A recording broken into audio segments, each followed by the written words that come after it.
अस्सलाम वालेकुम dear students, कैसे हैं आप सब लोग। Welcome to the base academy.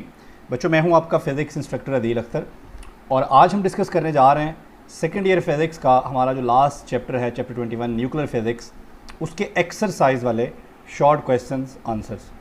तो सबसे पहला क्वेश्चन हमारे पास है, what are isotopes, what do they have in common and what are differences. ठीक है बच्चों, आइसोटोप्स क्या होते हैं? आइसोटोप्स असल में ये एक ही एलिमेंट के डिफरेंट एटम्स होते हैं। Atoms of an element having the same charge number, यानी कि चार्ज नंबर या जी जो है ये क्या होता है, सेम होता है। और जो एटॉमिक मास नंबर है या मास नंबर है ए, ये क्या होता है, डिफरेंट होता है। यानी कि किसी भी एलिमेंट को जब हम लिखते हैं तो उसके नीचे यहाँ पे हम उसका चार्ज नंबर और यहाँ पे मास नंबर लिखते हैं। तो जी जो है ये सेम होता है। जी किसको रिप्रेजेंट करता है? नंबर ऑफ़ प्रोटॉन्स को। तो नंबर ऑफ़ प्रोटॉन्स सेम होते हैं। और ए किसको रिप्रेजेंट करता है? बच्चों, ए रिप्रेजेंट करता है number of protons plus number of neutrons. तो नंबर ऑफ़ प्रोटॉन तो सेम होते हैं ऐसे एटम्स के अंदर, लेकिन नंबर ऑफ़ न्यूट्रॉन सेम नहीं होते। इस वजह से जो मास नंबर है वो चेंज हो जाता है। तो सिमिलैरिटीज़ क्या है बच्चों?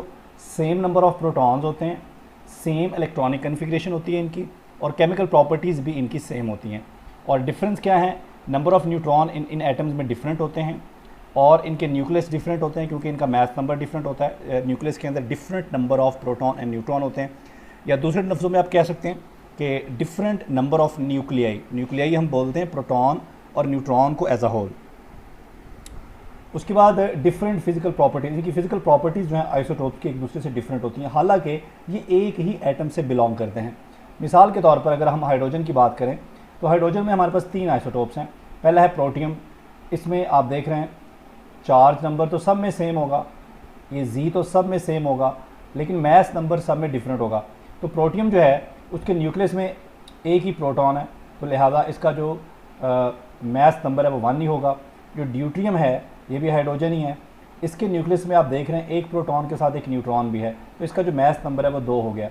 जबकि ट्रीटियम जो है ये भी हाइड्रोजन आइटम ही है, लेकिन इसके न्यूक्लियस में आप देखें 2 न्यूट्रॉन और 1 प्रोटॉन है, तो इसका जो मास नंबर है वो 3 हो गया।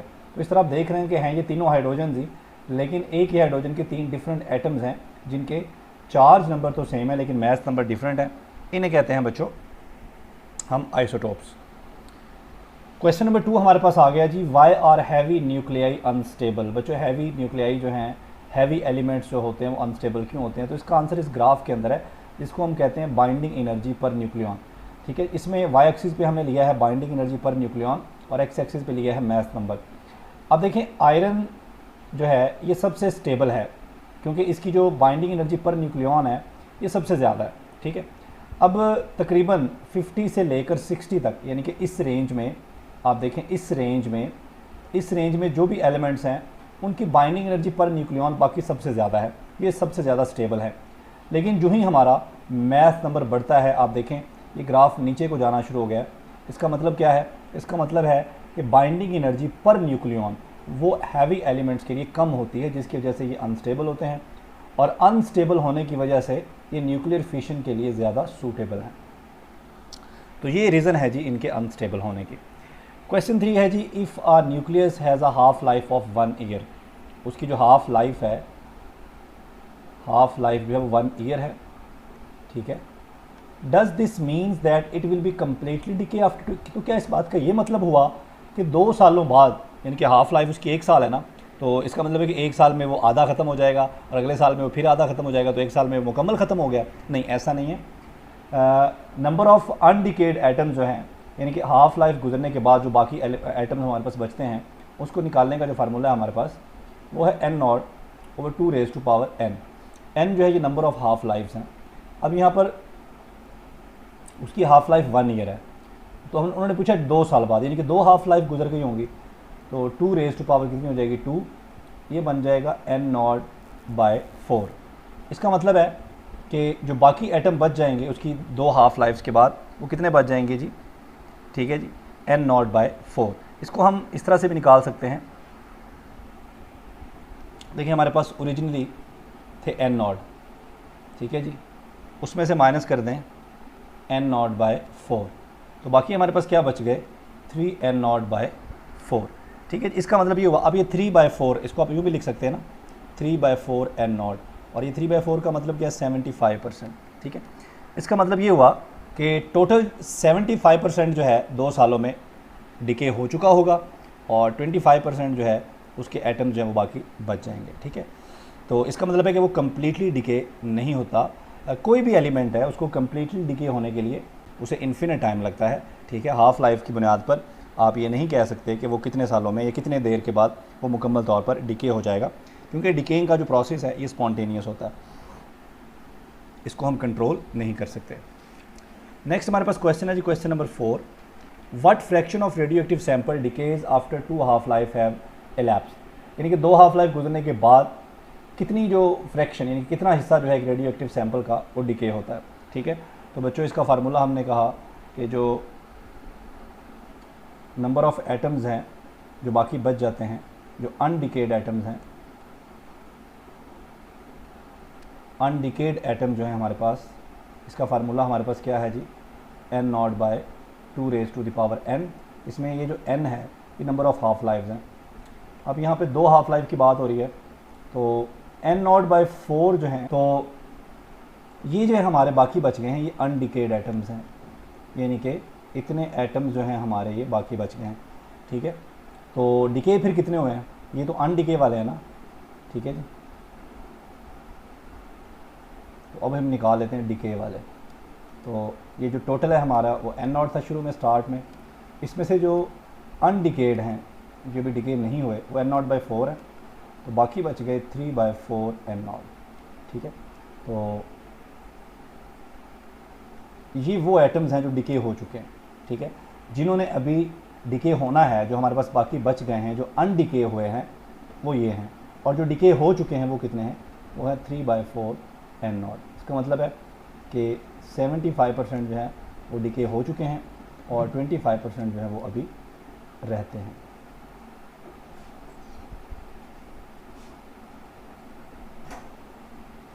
तो ये है जी हमारा क्वेश्चन नंबर 4। आगे चलते हैं जी हम क्वेश्चन नंबर 5 की तरफ। The radio active element has half life of, ये हमारे पास हमें, ठीक है जी, इसका जो चार्ज नंबर है वो 88 है और मैथ नंबर जो है वो 26 है, 226 है। Has a half life of 1.6 multiply by 10⁻³ ये 10⁻³ ईयर्स है। Since the Earth is about 5 billion years old, can you explain why we still find this element in nature? तो अभी पीछे भी हमारी बात हुई है कि जो रेडियो एक्टिव डिके का प्रोसेस है ना, ठीक है, ये प्रोसेस स्पॉन्टेनियस होता है जिसे हम कंट्रोल नहीं कर सकते। तो हाफ लाइफ की बुनियाद पर आप ये नहीं बता सकते कि ये मुकम्मल तौर पर कब डिके होगा, ठीक है। किसी भी एलिमेंट को मुकम्मल तौर पर डिके होने के लिए इन्फिनिट टाइम चाहिए, किसी भी रेडियो एक्टिव एलिमेंट को कम्प्लीटली डिके होने के लिए इन्फिनिट टाइम चाहिए। सो हमारे पास जो फार्मूला है n = n0 e⁻⁻ और t, ये देखें ये एक्सपोनेंशियल फंक्शन है। इसका मतलब है कि कोई भी एलिमेंट उसको मुकम्मल तौर पर डिके होने के लिए इन्फिनिट टाइम चाहिए होता है, और ज़मीन जो है वो तो 5 बिलियन ईयर्स ओल्ड है, इन्फिनिट टाइम तो ओल्ड नहीं है, इसलिए ये जो रेडियो एक्टिव एलिमेंट है ये स्टिल एग्जिस्ट करता है और हम इसको सर्च कर सकते हैं, फाइंड कर सकते हैं। 6 क्वेश्चन हमारे पास, describe a brief account of interaction of various types of radiation with matter. तो इसमें अगर तो बात की जाए अल्फ़ा रेडिएशन की, बीटा रेडिएशन की और गैमा रेडिएशन की, तो ये तो एक पूरा लॉन्ग क्वेश्चन है जिसको हमने ऑलरेडी हमारे जो लेक्चर्स हैं उनमें डिस्कस कर लिया हुआ है। अगर हम यहाँ पर इलेक्ट्रोमैग्नेटिक रेडिएशंस की बात करें, सिर्फ इलेक्ट्रोमैग्नेटिक रेडिएशंस की, तो बच्चों अब इसमें आपको पता है कि ये जो हमारी अल्फ़ा और बीटा हैं ये इलेक्ट्रोमैग्नेटिक नहीं है, हमारी जो गैमा है सिर्फ ये इलेक्ट्रोमैग्नेटिक है। तो अगर हम सिर्फ इलेक्ट्रोमैग्नेटिक रेडिएशंस की बात करें तो इलेक्ट्रोमैग्नेटिक रेडिएशंस का जो इंटरेक्शन है मैटर के साथ वो डिपेंड करता है उनकी एनर्जी के ऊपर, ठीक है।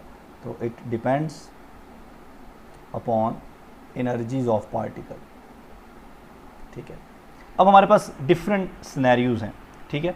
लेट्स सपोज कि हमारी जो एनर्जी है वो लेस है, if energy is less than 0.5 MeV mega electron volt, तो बच्चों फिर क्या होगा, फिर होगा फोटो इलेक्ट्रिक इफ़ेक्ट, ठीक है। और एनर्जी जो है वो दरमियानी रेंज की है, यानी कि मीडियम रेंज में है, इंटरमीडिएट एनर्जी है, ठीक है। तो इस सूरत में हमारे पास क्या होगा, फिर हमारे पास होगा कॉम्पटन स्कैटरिंग या कॉम्पटन इफेक्ट, ठीक है। और अगर एनर्जीज जो हैं वो हाई हैं, यानी कि ग्रेटर हैं 1.02 से, इसके इक्वल या इससे ग्रेटर है, तो फिर क्या होगा, फिर हमारे पास होगी पेयर प्रोडक्शन, ठीक है। लेकिन ये हमने किन को डिस्कस किया है, ये हमने डिस्कस किया है सिर्फ़ और सिर्फ इलेक्ट्रोमैग्नेटिक रेडिएशंस को। अल्फ़ा बीटा और गैमा जो हैं ये चूँकि बहुत लेंथी है, एक पूरा लॉन्ग क्वेश्चन है, तो इसको हम ऑलरेडी अपनी जो वीडियो कोर्स है उसमें डिस्कस कर चुके हैं। क्वेश्चन 7 है जी हमारे पास, how alpha beta radiation ionise an atom without directly hitting the electron. देखें, फ़र्ज़ करें कि हमारे पास एक एटम है, ठीक है जी, और इसके वैलेंस शेल में यहाँ पे कोई इलेक्ट्रॉन है और हम इसको आयोनाइज़ करना चाहते हैं, तो उसके लिए हमें ये इलेक्ट्रॉन जो है यहाँ से इसको रिमूव करना होगा। अब कैसे रिमूव करेंगे, तो जब ये बीटा पार्टिकल इसके करीब आएगा, तो बीटा पार्टिकल भी तो एक इलेक्ट्रॉन ही है, तो बीटा पार्टिकल इस इलेक्ट्रॉन को क्या करेगा, रिपेल करेगा। इस रिपल्शन की वजह से इन दोनों का एक दूसरे को टच करना ज़रूरी नहीं है, इनका इन कांटेक्ट आना ज़रूरी नहीं है, ठीक है। ये यहाँ से इसे क्या कर देगा, यहाँ से इसको रिमूव कर देगा ड्यू टू इलेक्ट्रोस्टैटिक रिपल्शन। और अगर हम बात करें अल्फ़ा पार्टिकल की, तो एक अल्फ़ा पार्टिकल जो बहुत हैवी पार्टिकल होता है, जिसका जो चार्ज नंबर है वो 2 है, +2 है, और मैथ नंबर जो है 4 है। अब ये इस पर पॉजिटिव चार्ज है अल्फ़ा पार्टिकल पर, तो जब ये यहाँ से गुजरेगा तो ये क्या करेगा, it will pull the electron, electron को अपनी तरफ खींचेगा। ये अल्फ़ा पार्टिकल है जी हमारा, और ये फ़र्ज़ कर ले हमारा बीटा पार्टिकल है, ये अल्फ़ा पार्टिकल। तो जब अल्फ़ा पार्टिकल यहाँ से गुजरेगा चार्ज की वजह से, क्योंकि +2 चार्ज है इसके ऊपर, तो ये इलेक्ट्रॉन को अपनी तरफ अट्रैक्ट कर लेगा, जिसकी वजह से इलेक्ट्रॉन जो है वो इस एटम से रिमूव हो जाएगा और आयोनाइज हो जाएगा ये एटम, ठीक है। तो इनके दरमियान इलेक्ट्रोस्टैटिक इंट्रैक्शन होता है, अल्फ़ा रेडिएशन बीटा रेडिएशन और ये जो इलेक्ट्रॉन है इस एटम के साथ बाउंड, इनके दरमियान, इसलिए इनका इन कांटेक्ट आना ज़रूरी नहीं है, यानी कि टच करना ज़रूरी नहीं है, ठीक है। उसके बगैर भी हिटिंग किए बगैर भी, हिट किए बगैर भी ये आयोनाइजेशन प्रोड्यूस कर सकते हैं, ठीक है। हिट भी कर सकते हैं लेकिन उसके बगैर भी ये आयोनाइजेशन प्रोड्यूस कर सकते हैं। क्वेश्चन नंबर 8 है जी हमारे पास, a particle which produce more ionisation is less penetrating why. एक पार्टिकल जो ज़्यादा आयोनाइजेशन प्रोड्यूस करता है, आपको पता है कि आयोनाइजेशन प्रोड्यूस करने के लिए हमें क्या चाहिए होती है, कोई भी पार्टिकल जब अपनी एनर्जी आयोनाइजेशन के दौरान वो अपनी एनर्जी लूज़ करता है, ठीक है। अब जितनी ज़्यादा वो आयोनाइजेशन प्रोड्यूस करेगा उतनी जल्दी वो अपनी एनर्जी को लूज़ कर देगा, इस वजह से वो पार्टिकल में ज़्यादा आगे तक नहीं जा पाएगा, यानी कि वो ज़्यादा पेनिट्रेट नहीं कर पाएगा। तो ज़्यादा आयोनाइजेशन का मतलब है ज़्यादा लॉस ऑफ एनर्जी, ठीक है, जिसकी वजह से पार्टिकल की जो रेंज है वो क्या हो जाती है, कम हो जाती है, और वो जल्दी ही रेस्ट में आ जाता है, क्योंकि वो जल्दी ही अपनी एनर्जी को लूज़ कर देता है। क्वेश्चन नंबर 9 है जी, what information is revealed by the shape and length of tracks in Wilson cloud chamber. Wilson cloud chamber के अंदर जो हमारे ट्रैक्स आते हैं उसकी लेंथ और शेप से क्या मुराद है। ये देखें, ये अल्फ़ा पार्टिकल है, सबसे पहले नंबर 1 हमारे पास।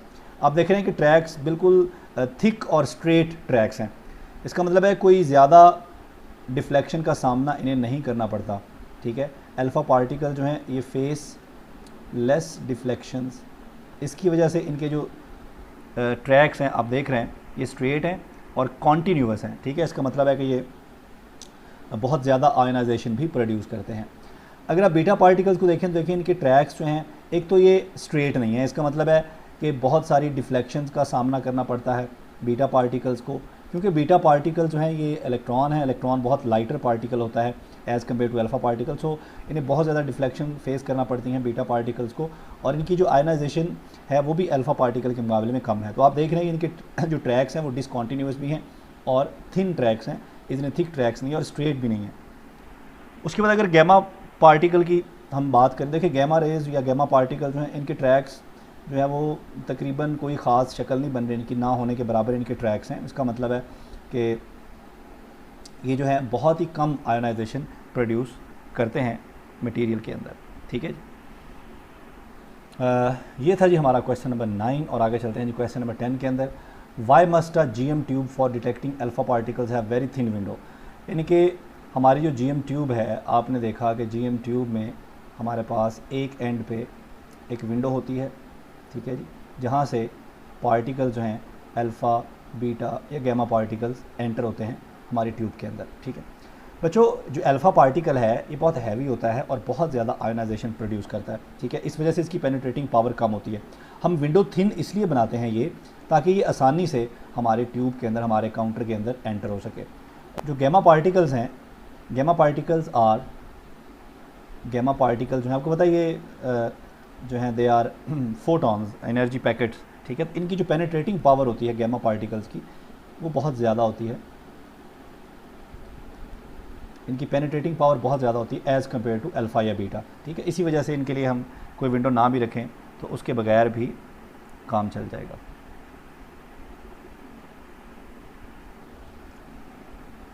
नेक्स्ट हमारे पास आ गया जी question number 11, describe the principle of solid state detector. तो बच्चों हमने पढ़ा था कि सॉलिड स्टेट डिटेक्टर में एन रीजन और पी रीजन के दरमियान जो डिप्लेशन रीजन होता है, जब रेडिएशंस हम एन रीजन को बहुत ही थिन रखते हैं, ये देखें एन रीजन जो है, N region is very thin.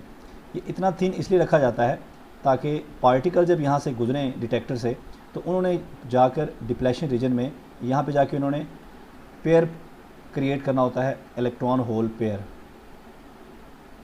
Electron hole pair उन्होंने क्रिएट करना होता है। सो हम एन टाइप को या एन रीजन को इतना थिन रखते हैं कि जब पार्टिकल्स यहाँ से गुजरें तो उनकी जो एनर्जीज़ हैं वो ज़्यादा खर्च ना हो और वो डायरेक्टली जो है डिप्लेशन रीजन में चले जाएँ और वहाँ पे वो अपनी एनर्जी से फिर इलेक्ट्रॉन होल पेयर क्रिएट करें। तो इसलिए हम एन रीजन को बहुत ही थिन रखते हैं यहाँ पे, ठीक है। यही इसका प्रिंसिपल है कि जब रेडिएशंस डिप्लेशन रीजन में जाती हैं तो वहाँ पर इलेक्ट्रॉन होल पेयर क्रिएट होते हैं। अब इलेक्ट्रॉन और होल ये अपने रिस्पेक्टिव जो इलेक्ट्रोड होता है उसकी तरफ जाते हैं। इलेक्ट्रॉन पे आपको पता है नेगेटिव चार्ज होता है तो ये जाता है हमारा पॉजिटिव इलेक्ट्रोड की तरफ, और होल पर पॉजिटिव चार्ज होता है तो ये नेगेटिव इलेक्ट्रोड की तरफ जाता है, जिसकी वजह से हमारे सर्किट में एक करंट प्रोड्यूस हो जाता है, ठीक है। उसकी बुनियाद पे फिर हम पार्टिकल्स को डिटेक्ट करते हैं। सो ये बड़ा सिंपल सा इनका प्रिंसिपल है। उसके बाद हमारे पास क्वेश्चन नंबर 12 है जी, what is mean by critical mass. बच्चों आपको पता है कि जब फिशन होती है तो फिशन में चेन रिएक्शन को सस्टेन करने के लिए जो मिनिमम अमाउंट ऑफ मास होता है, ठीक है, जिसे हम कह सकते हैं जी मिनिमम अमाउंट ऑफ मास। किसका मास? यूरेनियम का, ये जो भी आप एलिमेंट यूज़ कर रहे हैं फिशन के अंदर फ्यूल के तौर पर, तो उस फ्यूल वाले एलिमेंट का जो मास है, minimum amount of mass to sustain chain reaction, chain reaction को जारी रहने के लिए जो कम से कम मास होता है हमारे यूरेनियम का या हमारे फ्यूल का, उसे हम कहते हैं critical mass. So minimum amount of mass to sustain fission chain reaction is called critical mass. Next question जी हमारे पास बच्चों question 13, discuss the advantages and disadvantages of nuclear power. Nuclear power के एडवांटेजेस और डिसएडवांटेजेस क्या हैं fossil fuels के मुकाबले में। बच्चों न्यूक्लियर पावर जो है, पहले हम इनके ज़रा एडवांटेजेस डिस्कस कर लेते हैं और फिर हम डिस्कस करेंगे इनके डिसएडवांटेजेस। तो पहले हम इनके एडवांटेजेस डिस्कस करते हैं। बच्चों न्यूक्लियर पावर जो है, इससे एक लार्ज अमाउंट ऑफ एनर्जी हम जनरेट कर सकते हैं जो कि फॉसिल फ्यूल से नहीं हो सकती, ठीक है। ये एटमॉस्फेयर फ्रेंडली हैं, यानी कि इसमें ये पोल्यूशन क्रिएट नहीं करते, ये इनसे डस्ट नहीं निकलता या इनसे आप कह लें धुआं वगैरह नहीं निकलता। ये जो है ये पोल्यूशन प्रोड्यूस करते हैं फॉसिल फ्यूल, ठीक है, इनसे धुआं निकलता है। न्यूक्लियर पावर जो है बहुत ही सस्ती पड़ती है as compare to fossil fuels, ठीक है। और इसका जो ये रिप्रोड्यूस लिखा हुआ है, न्यूक्लियर पावर का जो वेस्ट है उसको हम प्रोसेस कर सकते हैं, लेकिन जो फॉसिल फ्यूल्स हैं इनको हम दोबारा इस्तेमाल या प्रोसेस नहीं कर सकते। अच्छा जी, अब अगर हम डिसएडवांटेजेस की बात करें तो न्यूक्लियर पावर जो है इसका फ्यूल आसानी से अवेलेबल नहीं, क्योंकि ये रेडियो एक्टिव होता है और रेडियो एक्टिव इनको बहुत ही केयर के साथ रखना पड़ता है, ठीक है। तो क्योंकि रेडियो एक्टिविटी का प्रोसेस कॉन्टीन्यूसली चलता रहता है इनमें से, तो इनकी बहुत केयर करनी पड़ती है, इसलिए आसानी से हमें मार्केट से नहीं मिल सकता, जबकि फॉसिल फ्यूल आसानी से अवेलेबल है। इनको हैंडल करना बहुत, आपको पता है कि न्यूक्लियर रिएक्टर्स जो हैं उनको हम बहुत ही उनके लिए जो है वो टेक्निक्स चाहिए होती हैं, बहुत उसके लिए जो है वो हमें स्किल चाहिए होती है उसको हैंडल करने के लिए, जो कि फॉसिल फ्यूल के लिए इतना ज़रूरी नहीं है।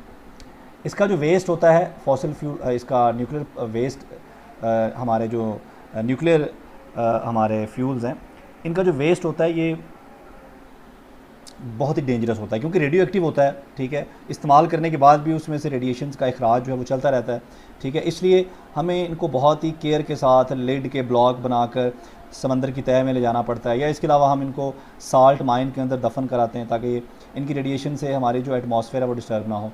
जबकि जो फॉसिल फ्यूल्स हैं उनका जो वेस्ट है वो इतना डेंजरस नहीं होता, वो डेंजरस ही नहीं होता इस सेंस में जी। तो क्वेश्चन नंबर 14 हमारे पास है जी, what factors make a fusion reaction difficult to achieve.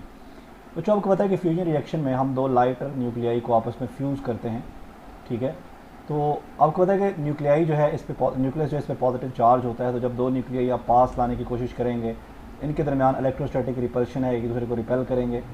तो इनको फिर फ्यूज़ करने के लिए हमें क्या चाहिए होता है, हमें इनकी काइनेटिक एनर्जीज़ को बहुत ज़्यादा इंक्रीज़ करना पड़ता है, वेरी हाई काइनेटिक एनर्जीज़। इतनी ज़्यादा काइनेटिक एनर्जीज़ के साथ हम इनको आपस में मिलाते हैं, इनके आपस में कोलिजन करवाते हैं ताकि ये फ्यूज़ हो जाएं।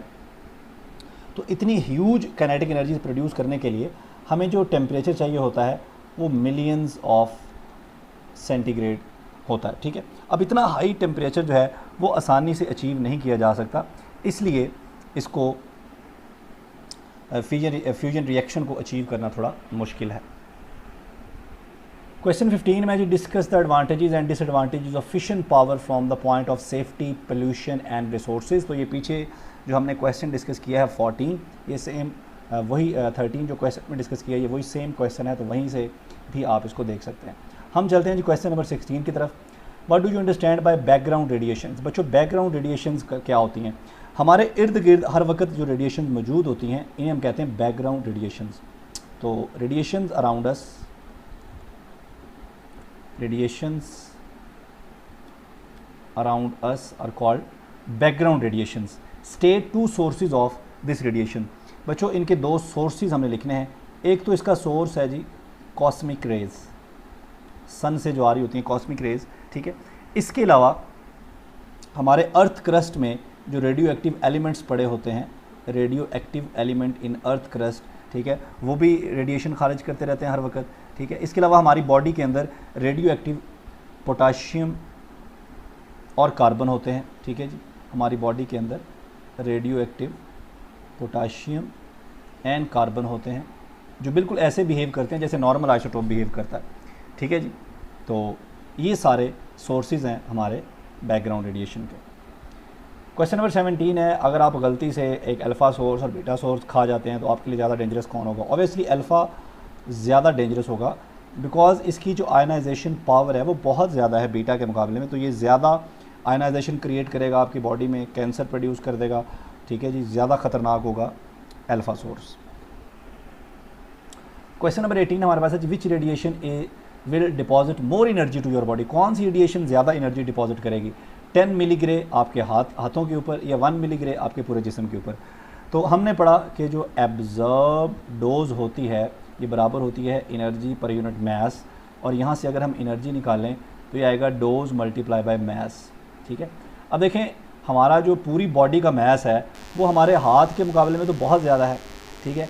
यही वजह है कि जो हम अपनी बॉडी पे जिसको डिपॉजिट करेंगे वो ज़्यादा एनर्जी डिपॉजिट करेगा हमारी बॉडी पे। तो 1 मिलीग्रे जो है it will deposit more energy because इसमें जो मास है वो ज़्यादा है क्योंकि इसमें पूरी बॉडी इंक्लूड है, जबकि जो 10 मिलीग्रे वाली डोज है इसमें सिर्फ हमारे हाथ इंक्लूड है।